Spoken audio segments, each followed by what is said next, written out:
This call is now being recorded.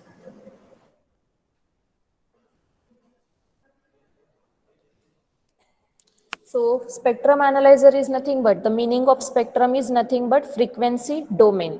So generally आपण जे signal observe करत असतो CRO वर किंवा DSO वर they are based on time domain. Time domain म्हणजे काय की तुमचा जो ऍक्सेस असतो इथे तो तुमचा जो असतो तो टाइमचा असतो इथे टाइम ऍक्सेस असतो. Instead of that when you are using the frequency as a your axis, in that case you can say that you are observing the signal entirely into the frequency domain.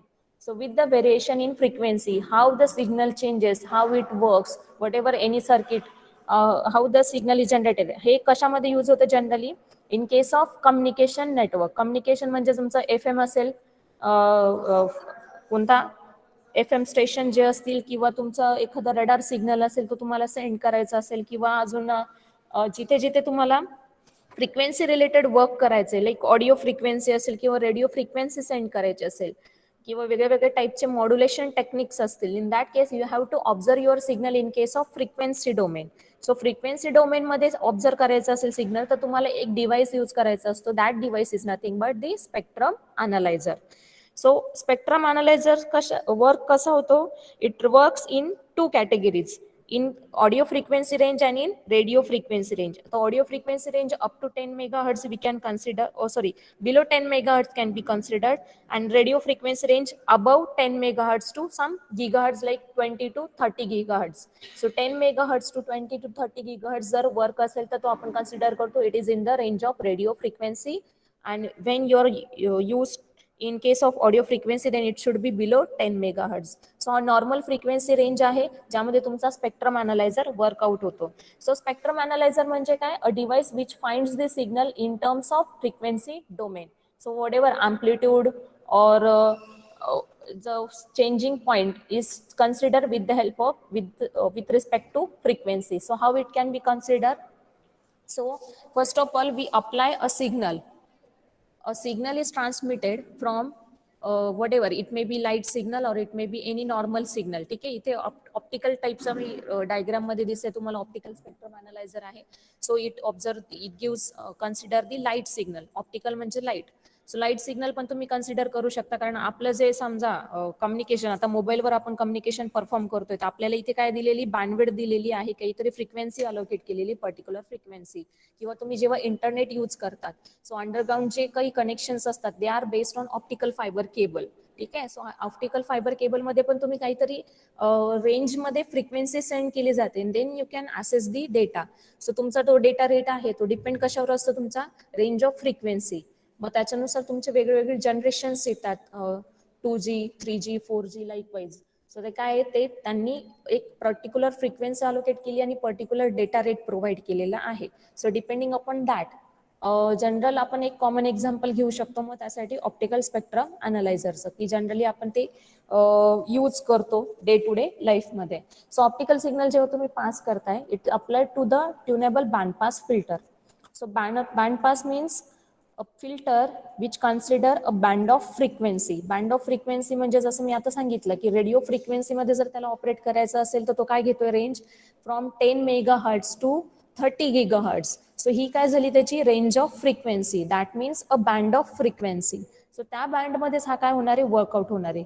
So हे for example समजा त्याने आपण इथे त्याला limit केलेलं असेल from 20 megahertz to 30 megahertz. So in that case that will be it's band pass frequency. So 20च्या खाली जर फ्रिक्वेन्सी असेल तर तो पास करणार नाही, फक्त 20 टू 30 म्हणजे 30च्या अबोव पण नको आहे आपल्याला, ही फिक्स रेंज आहे. समजा ही मी ॲज अन एक्झाम्पल सांगितलं की आपण ॲझ्युम केलं की 20 मेगाहर्ट्ज टू 30 मेगाहर्ट्ज ही त्याची बँड पास फ्रिक्वेन्सी असेल किंवा band of frequency.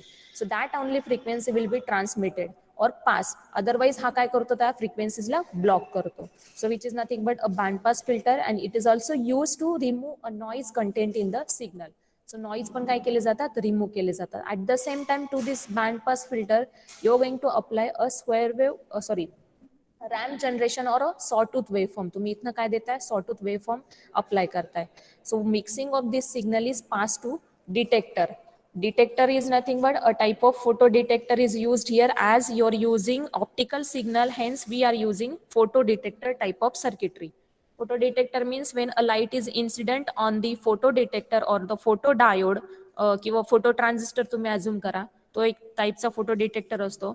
Light is incident on the photo diode, then what happens, the current flowing through photo diode will changes.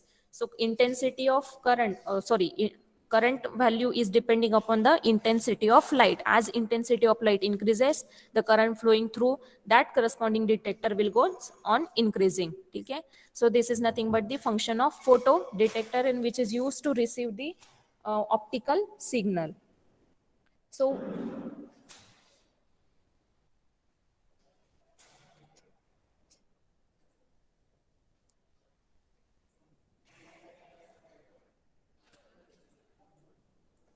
So हा जो काही मिक्स्ड सिग्नल आहे, that mixed signal will be detected by that detector circuit. It may be your photodiode or phototransistor or any other circuitry similar to your detector. ठीक आहे. So हे कशासाठी इथे photo डिटेक्टरच का यूज केलं, because you are using optical signal as your input signal. Normally मग दुसरा पण तुम्ही इथे डिटेक्टर यूज करू शकता if you are using normal signal, म्हणजे व्होल्टेज करंट असेल तर. In that case you can use different types of detectors also.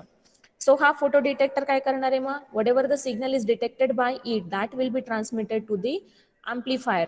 So this is similar to your CRO. हा CRO सारखाच, CRO मध्ये जो व्हर्टिकल अँप्लिफायर वर्क करायचा, हेच vertical अँप्लिफायरचं फंक्शन इथे परफॉर्म केलं जातं with the help of this amplifier, and then signal is will transmitted. First of all, it is converted into some digital format, and that digital signal is, you can observed over the display of your spectrum analyzer. So दिसताना जो spectrum analyser असतो तो तुमच्या CRO सारखा किंवा DSO सारखाच दिसतो, फक्त इंटरनल जे फंक्शन्स आहे ते चेंज होतात. सो इथे तुम्ही काय करताय, सिग्नल जो रिसीव्ह केलेला आहे हा कम्प्लिटली फ्रिक्वेन्सी डोमेनमध्ये जातो, because you are using a frequency filter. So band pass filter use केलेलं आहे, that means you are converting this signal in terms of frequency domain, and after that whatever the frequency domain based signal is first of all converted into digital format, and you can observe the signal over here. The function of sawtooth generator simultaneously is helpful in horizontal position. So तुम्हाला जसं cathode ray tube मध्ये इथे तुम्हाला plates असायचे, CRT tubes असायच्या. CRT ट्यूबमध्ये vertical deflection plates and horizontal deflection plates. Horizontal deflection plates जशा तुम्ही इथे टाइम बेस्ड जनरेटरला कनेक्ट केलेल्या असायचे. To the time based generator is nothing but a sawtooth generator, and त्या सॉटूथला तुम्ही एक ट्रिगरिंग सर्किट एक्सटर्नली कनेक्ट केलेले असायचं. सेम सर्किटरी इथे वर्कआउट होते. सेम तुमचं इथे हॉरिझॉन्टल अँप्लिफायर आहे. हॉरिझॉन्टल अँप्लिफायर कशाला कनेक्ट केलेलं आहे, तुमच्या हॉरिझॉन्टल डिफ्लेक्शन प्लेट्सला, so that signal can trace on horizontal manner, and also it can be traced in vertical manner. So हा झाला तुमचा स्पेक्ट्रम अनालायझर. सो ऍप्लिकेशन्स कुठे कुठे येणार आहे मी ऑलरेडी सांगितलं. कम्युनिकेशनमध्ये यूज होतात, जिथे तुम्हाला फ्रिक्वेन्सी चेक करायची आहे, किंवा FM स्टेशन्स असतील, तुमचे टीव्ही स्टेशन्स असतील, आपण जे आता फोनवर बोलतोय mobile communication, in that case you are going to refer this spectrum analyser. So समजलं टॉपिक, कोणाला काही डाऊट?